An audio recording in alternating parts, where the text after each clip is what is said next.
Today's guest on the What Fuels You podcast is Jayson DeMers. Jayson is the founder and CEO of Email Analytics, a sales productivity tool that visualizes your team's email activity, boosting email response time by 42.5% and sales by 16%. Jayson brings his business and marketing prowess to the firm and teamed up with Scott Hankinson, a longtime CTO and data visualization veteran, to build out the technology piece of email analytics. He has now worked with thousands of clients, successfully improving their business's email response time. Previously, he ran a marketing agency that he founded in 2010 and sold in 2019. Jayson currently lives in Seattle with his family, and I think you have a dog too, right? I sure do, yes. So welcome. So good to see you. Thank you for being on the podcast. Yeah, thank you. It's a pleasure to be here. Thank you for having me. Of course. I'm excited. I'm excited to catch up with you. But first, we're going to start with some rapid fire questions. Are you beach or mountains? Beach. Both, but beach. Yeah. Yeah. End of the day, net beach. I totally agree. Yep. First thing that you do when you wake up? Take care of my newborn kid. I got a 4-month-old, so I got to take care of him because he's usually, crying so that to get me out of bed. So that's a new thing. I forgot that he's like, it's Jace, right? That's right. That's his name, Jace. Oh, I love that spelled name. With a Y, just like my name, Jayce, and I'm Jayson, Jayson. So that's our clever little thing. Oh, that's so cute. What's the best concert that you've ever been to? It would be, I've got like 3. I love concerts. So does my wife. We have been to like 4 Metallica concerts. Love them. We've been to 3 Mark Knopfler concerts. Mark Knopfler was the lead singer of Dire Straits back when Dire Straits was big. I felt lame. I was like, I don't even know who that is, but now I know. Oh, okay. Yeah. Well, they're bigger in England, but amazing. Now he just does a lot of solo work. And then we went to a Goo Goo Dolls concert in Eastern Washington that was just phenomenal, that we just loved. So those would be my top 3. Love it. Every Metallica concert is great too. So is there a person, it can be somebody who's alive or who's passed on, that you would love to have lunch with if you could? You don't have to know them. It could be a famous person, someone that you know. I think I would like to talk with like a famous scientist. So, candidates there would be like maybe Isaac Newton. I don't know, just the father of modern physics, or even someone who's alive like Neil deGrasse Tyson. And I know he has a podcast, so maybe he listens and maybe he'll invite me onto his show and then I can. We have to make that happen. I know, right? Okay. So what are 3 words that you would use to describe your leadership style? And then also same question about 3 words you would use to describe you kind of as a friend. Yeah, my leadership style is one of positivity, and that's the first word that comes to mind because I like to motivate through positivity. And not everyone is really a fit for that style, but I really don't like to be a micromanager, so I shy away from that, and I try to find employees or people who work well autonomously and people who can create a positive environment. So that's really the number 1 word that comes to mind. I'm not sure what other words would really describe it. I mean, I think attention to detail is really, really important, and I have it, and I look for people who have it. And so I'm detail oriented, and I look for that in other people as well. Those are good. And what about you as a friend? As a friend, I try to be authentic, and I try to be supportive. So I guess authenticity, supportive, and then just essentially like being a good friend. And I know that that's sort of the meta of this question. Like, well, what does it mean to be a good friend? But sometimes I don't know if I can really define it too much beyond that. It's kind of like it depends on who you're friends with. I've found that it's so important in a friendship, especially as we grow older and we have families and now kids and so on, that you have to put in work to maintain your friendship, especially in like an era of COVID, right? Where for the last 1.5 years plus, we can't really just go see our friends when we want. It's kind of like an ordeal. And so I've got one friend who I try to model my friendship after, where he just calls me from time to time and just says, "Hey man, how you doing? Like, how's life? Let's just chat. I just want to catch up." Yeah. Or just text me like, "Hey, just thinking of you. Hope all's well." And that's to me like what it takes to keep a friendship and to show that you care. Yeah. And I think that's so important. And I try to do that now because he sort of taught me how much that means I to love me. that. I have a friend who does the Yep. same thing, and it's amazing how much that is unique. You're like, oh, wait, it's just like basic, It like is, yeah. pick up the phone, a little old school. Okay, Yep. so is there a quote that you love or that you live by or that you think of often? Yeah, there's a lot of quotes that come to mind.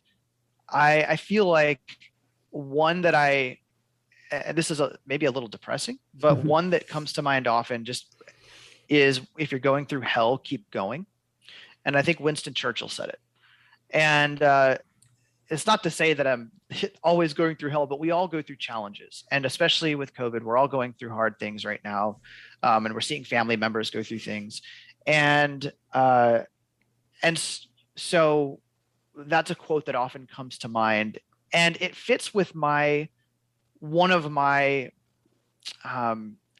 sort of worldviews, which is that persistence is so important in all aspects of life. I've found in business and in personal life, persistence is so key. Like I've achieved so many things through persistence, where if I had given up, I wouldn't have made it, but I kept trying and I made it.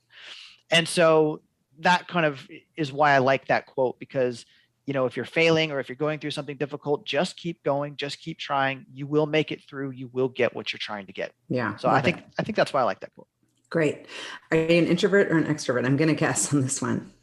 I'm interested to hear what you would guess, actually, before I tell you. I would think that maybe an ambivert. I think that you're maybe an introvert that has a personality of an extrovert. I would agree with that. I have a lot of experience, obviously, dealing with people over the years in business as well in friendships. But given the choice between having a dinner with 10 people or a dinner with just my wife, I would choose just my wife. Oh, so I'm super curious about your world, but let's start from the beginning. Where are you from? Where did you grow up, and how was it? Yeah, born and raised in West Seattle. Loved it. Went to school there, raised there. Moved into downtown Seattle when I was I went to University of Washington, which is again just in Seattle. Lived on campus while I was in school, and then moved into downtown Seattle. Met my wife. She moved in with me in downtown, and then her and I moved south to Olympia, which is the capital of Washington State, and it's about an hour south of Seattle. Yeah, and that's where we currently live. And what were you into when you were a kid? Were you said you kind of brought up wanting to meet a scientist. Were you into science or math, technology? What were you kind of, I guess, fueled by when you were little? Yeah, always been into science. Really interested, fascinated in things like astronomy, physics, theoretical physics, and psychology. All really fascinating things to me. Aside from that, grew up being a video gamer, and that's kind of funny because my wife runs a video game podcast. So she is a professional in the media sphere of the video game industry. So the cool thing about that is that she gets me into all the cool events, and she gets lots of swag, and publishers send her free games and so on, and I get to benefit from all of that too. So that's pretty cool. So you were into gaming and stuff. And how did you choose UW? Was that like kind of like I grew up here, that's kind of where you go, or were you looking at other schools? And if so, would you do it again? Is that the right choice for you? Yeah, I did. I kind of always had my eye on UW. I applied to various schools. All of them were here in the state of Washington, but I ultimately chose UW. Reasons were my mom and dad both went to UW, so they were alumni. That's where they met. And my dad had always just kind of grown up, driving me. As I was growing up, he would drive me around campus and point out this and that. And I just sort of got the idea that this is where I'm going to be and where I'm going to go. Never really second guessed it. Yeah, it's a great school. And were you working during school, or how were you spending your time outside of being in the classroom? I know you studied marketing. Did you have an intuition that you were going to pursue marketing, or like most of us, just like, oh, that sounds fun? No, what happened was my first year in college, I was living in a fraternity, which looking back on is like, how did I do that? And why did I do that? I don't regret it. But it doesn't really fit with my personality of who I am today or anything like that. But it was a very fascinating, interesting experience. Anyway, so I started out, taking classes, like astronomy and psychology, like I mentioned, trying to figure out what I wanted to do. Eventually I decided the best decision for me was going to be, I was going to learn computer code. So I took a JavaScript 101 course, and I got my butt kicked by that course, even though I tried so hard and put in so many hours on it. And I remember my professor said, only 1% of you in this class, and there was like about 400 or 500 people in the class, only 1% of you are actually going to go on to become, developers. And the rest of you, this is all going to be just a waste of time. And I was like, wow, I guess I hope I'm in that 1%, but probability wise, I'm not going to be. Well, he said the thing is that people, you either have a brain for this or you don't have a brain for this. And you're either born with it or you're not. And you will find out whether you are meant for this role in life or whether you're not. And I found out I wasn't. I got a respectable GPA in that class. It was like a 2.4, but that wasn't respectable compared to what all my other grades were and the standards I had for myself.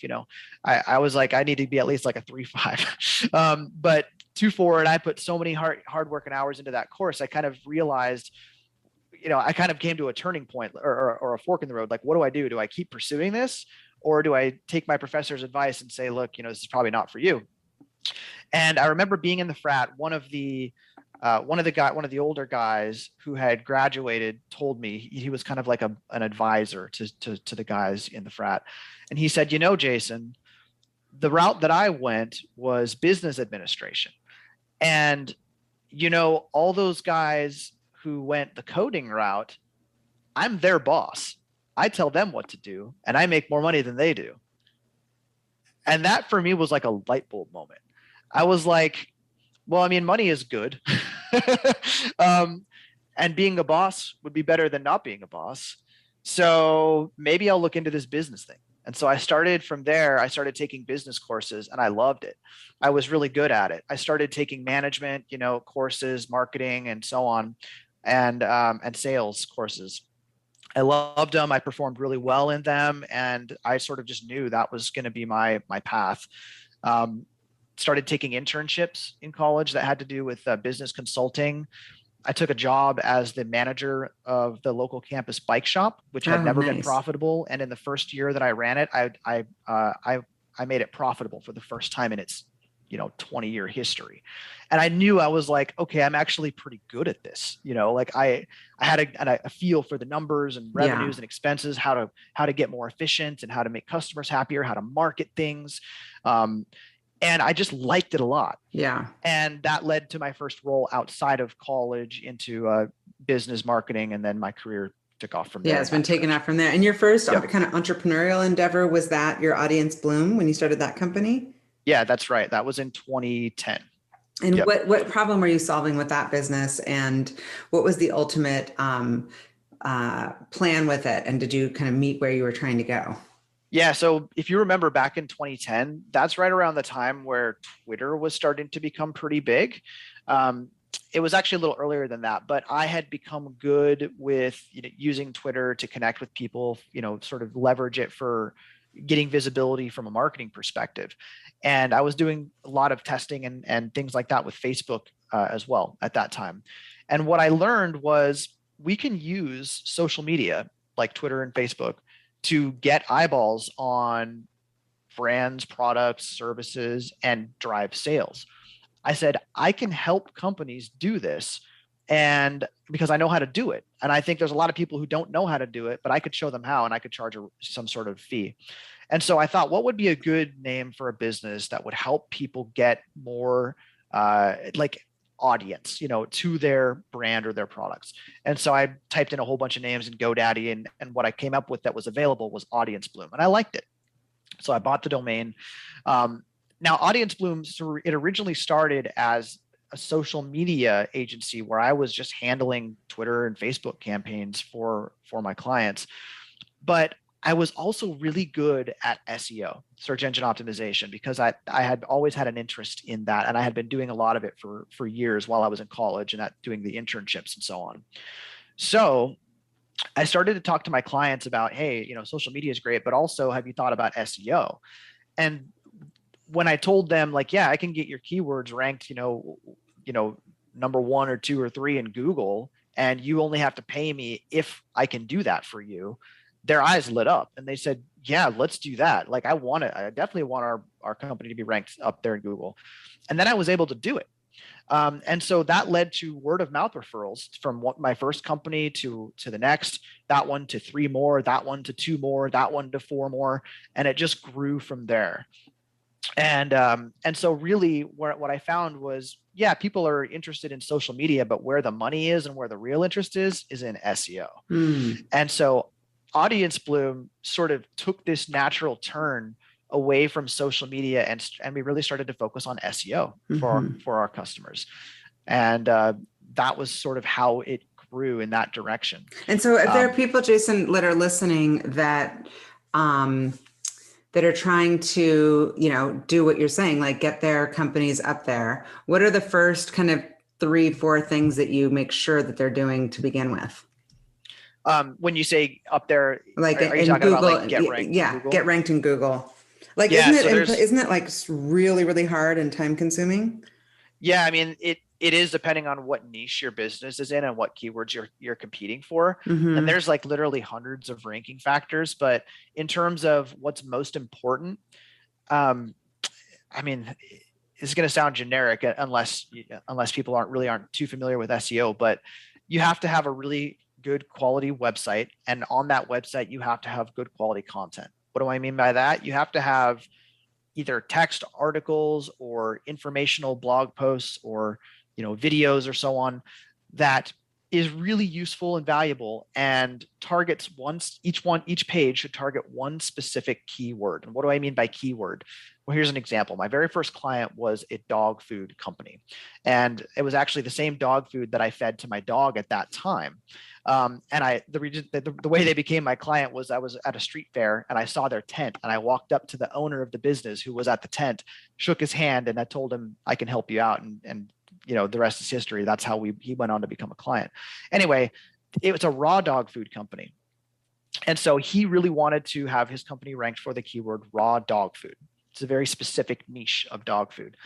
So if you want to get ranked for the keyword raw dog food, you have to have a page on your website that is all about raw dog food, and it has to be really good. What are the pros and cons of it?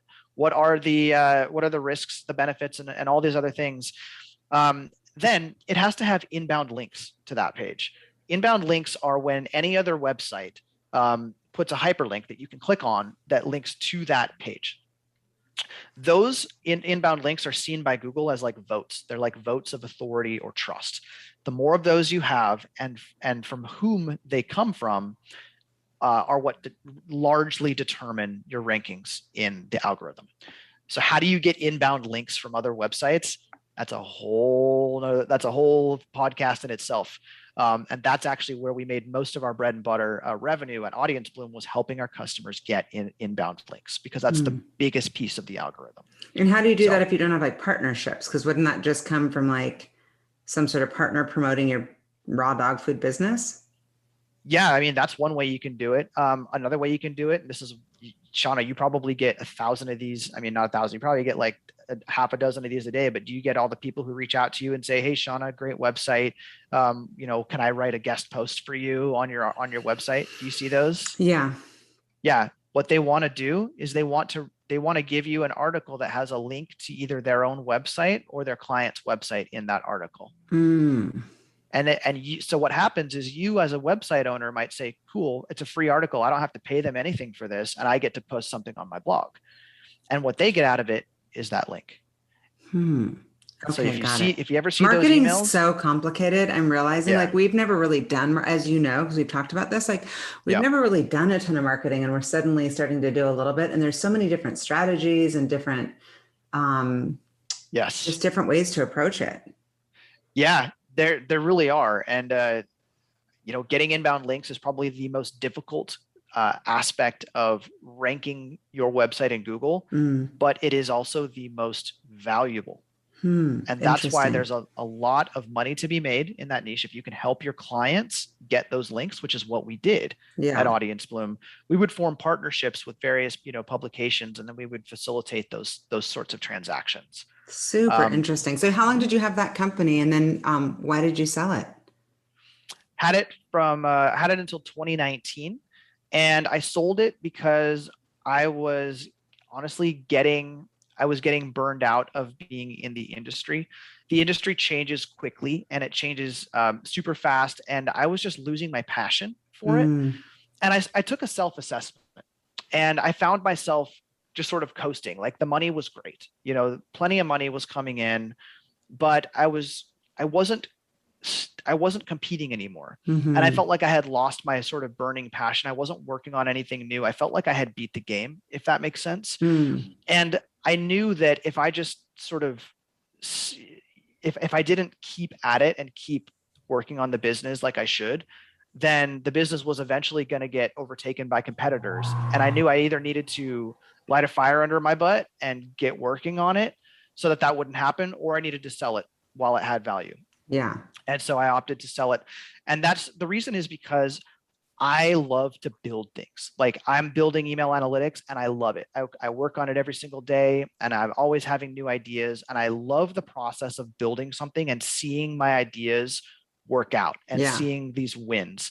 And so I love that process of building. And I feel like I had lost that process of Yeah. building with Yeah. Audience Bloom. Tell me about email analytics. What is the business model? I know you founded it in 2018, but what's the exact business model and how have you differentiated the business from your competitors? Yeah, it's a software as a service, and it is either a monthly or annual subscription model. So there are only two competitors that do what we do, and one of them is based in the UK, and the other is based in Spain. Mm-hmm. So we're the only US based company that's doing what we do. So because of that, we have a huge advantage in the US visibility market.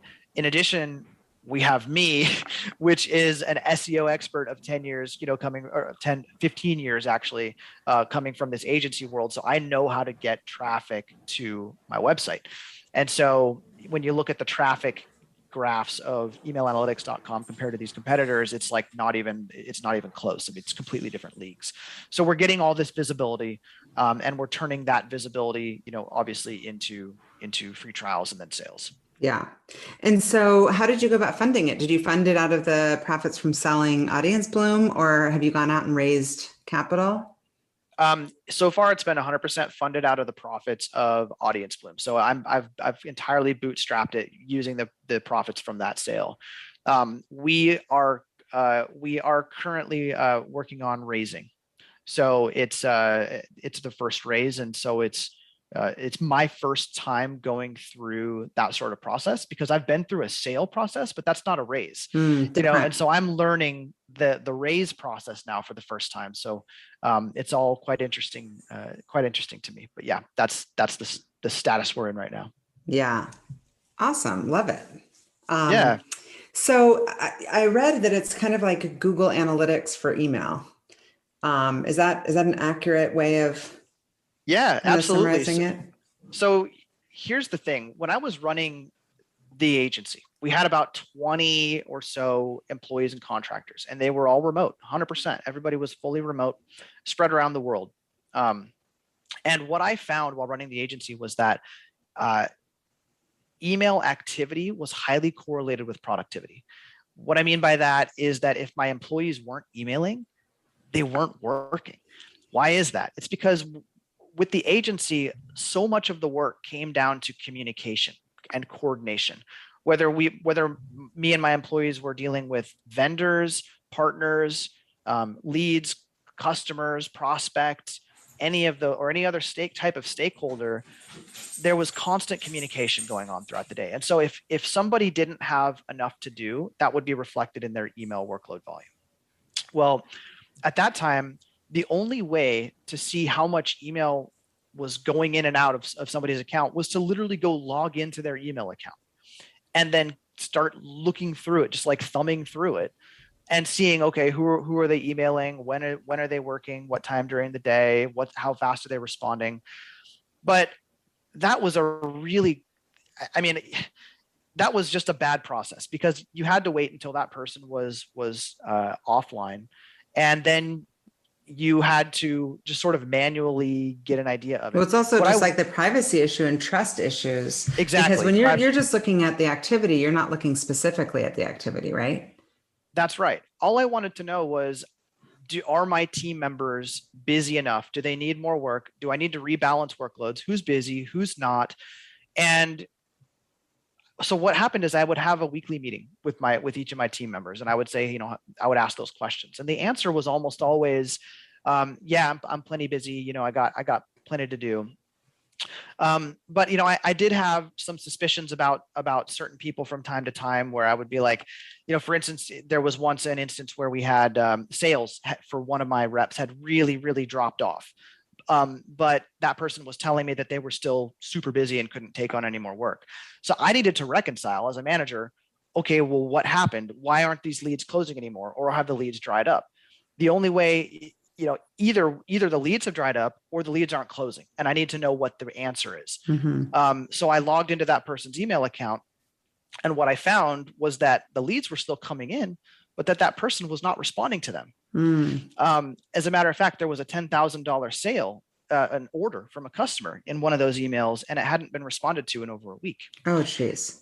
And so I knew in that moment that I had a problem that I had to solve. I was not getting full truthfulness from some people on my team about whether they were busy or not. Mm-hmm.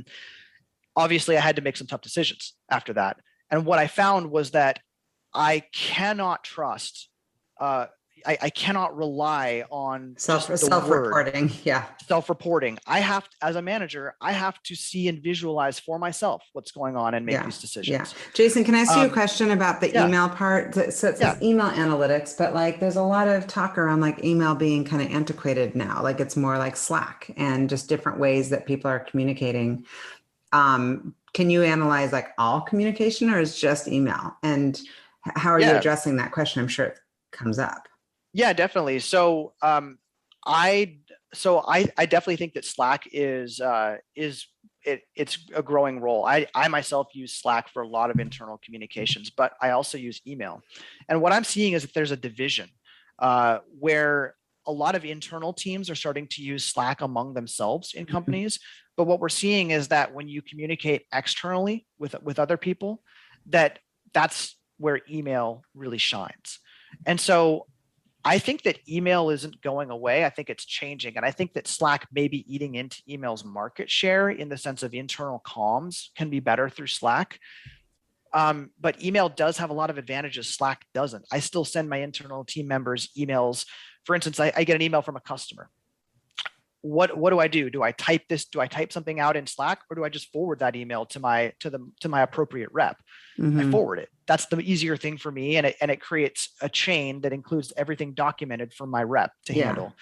So and I don't see email going away. Can you does it integrate with all forms of email from Gmail to obviously Google and Outlook and everything?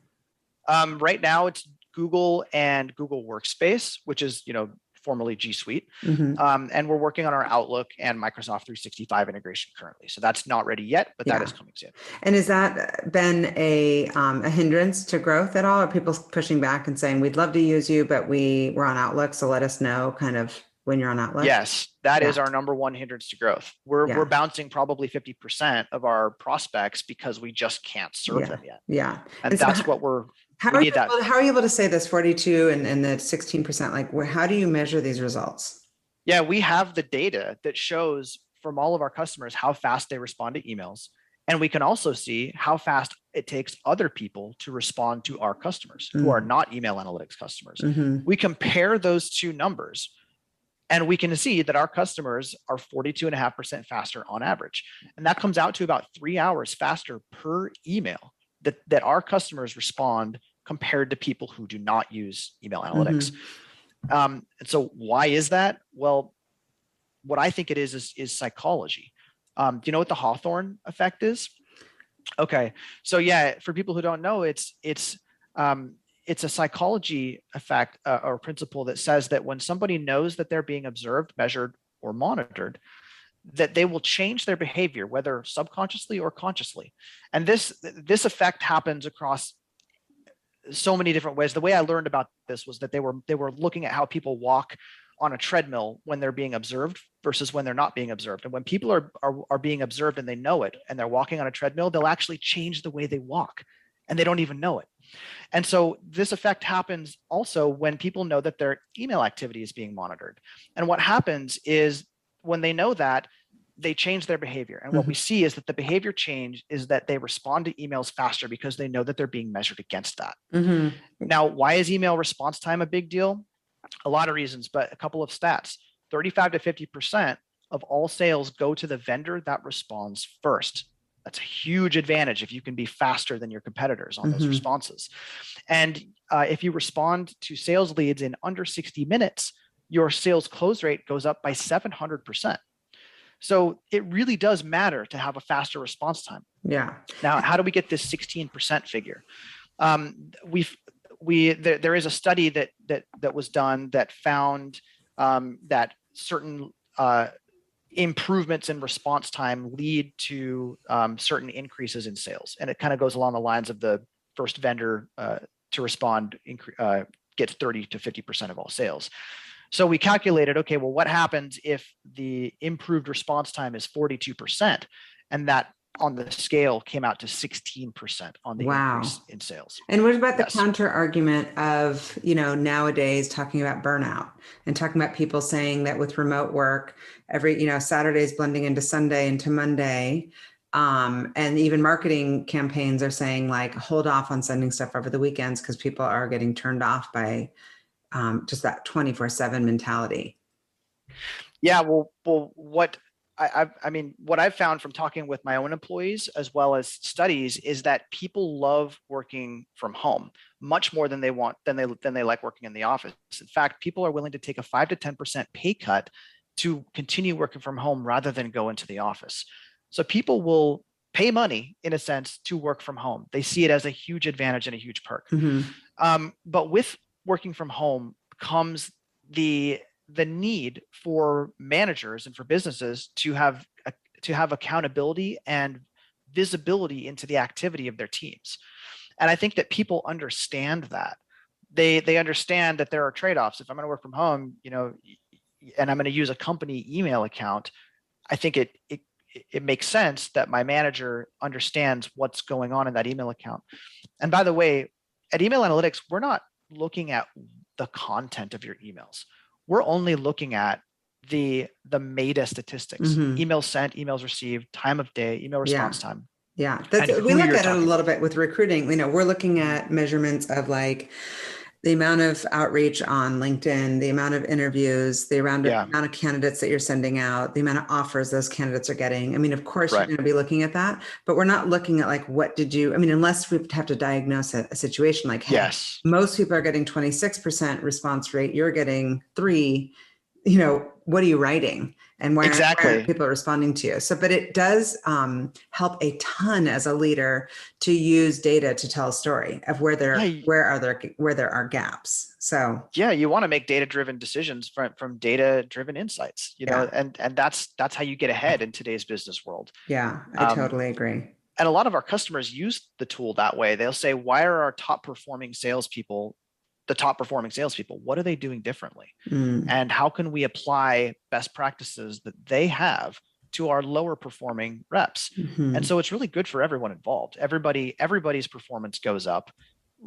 Sales teams, which is our primary type of customer, perform better, which means more commissions for them. Right, exactly. So, yeah. And so you're charged a per seat. Like, how do people get charged? How do companies pay? Yeah, so it's per seat. We have bulk discounts starting with starting with your 6th team member, and then we've got 7 tiers of bulk discounts. So depending on how big your team is, you're going to get that, and then that also stacks with annual discounts. So you can take an annual discount, and you can have a bulk discount at the same time. What's the right amount of time before customers usually want to kind of really look to see, is this working, and are they kind of re-upping, or it's, I guess, a little soon in the business to tell? I guess a few years in you can, but that would probably be, I'm sure, the measurement even when you go to raise, what they're going to be looking for. Like, they're looking at. Definitely, they're looking at churn and they're looking at loyalty statistics. And what we're seeing I mean, we're really in like still a learning phase right now. We are learning about who our target audience is, and how to make them happy. And so churn is going down, down, down, down, down, because we're learning how to stop that churn. When somebody does churn, we have intelligence. I reach out to people. I say, can you give me some intel? I can learn from it and we can improve as a result. And so, yeah, those metrics are something I'm always looking at and looking to improve. And being in learning mode, what I love about it is that we are so visible that we get all of these customers coming in. We're not paying a dime in paid ads, like not a dime. It's all free Google organic right now. And so all these customers are coming in, finding us, they're signing their teams up, they're paying, and then I'm learning from them as they're using the tool. So MRR goes up, churn goes down, and we're still not paying anything in ads. It's pretty great. Wow, that's awesome. And you've gotten some incredible customers. I mean, and you're growing so quickly. I love it. Thank you. Yeah, it's good. I mean, it helps to have that visibility. Anybody from any company can go type in email analytics, email tracking, team email monitoring, employee email monitoring, remote employee email tool, anything. Like you think of it, and I guarantee you, we're ranking on the first page in Google for that keyword. If not in the top 3, we're on the first page. Like I have all the keywords. I mean, I track 500 keywords every day in what we rank. I mean, this is what I did for 15 years before I started this company. I helped clients with this, and now I'm doing it for myself, and it feels great. Oh, I'm sure you're so energized, and you're doing that and balancing little baby Jace and your yes dog Reb. What do you do like when you're not with the baby and you're not working? What are you doing to kind of take care of yourself and set yourself up for a good week so that you don't get burnt out? I game a lot with my wife because we're both big gamers. So we have a podcast called The Co-op Show.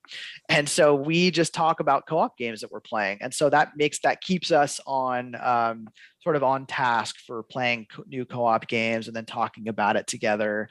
It's become a lot more difficult. Like if someone were to go look at that, they'd say we haven't posted a show in like 2 months right now because we're so behind. But that's because Jace takes all of our time. He's only 4 months old, and he's always he always needs one of us at pretty much all times. And totally. So it's gotten harder. But when we can game, when we put him to bed at night, his bedtime is like 7:30 or 8. We put him to bed, and then we just hang out together, and we love to game. You know what?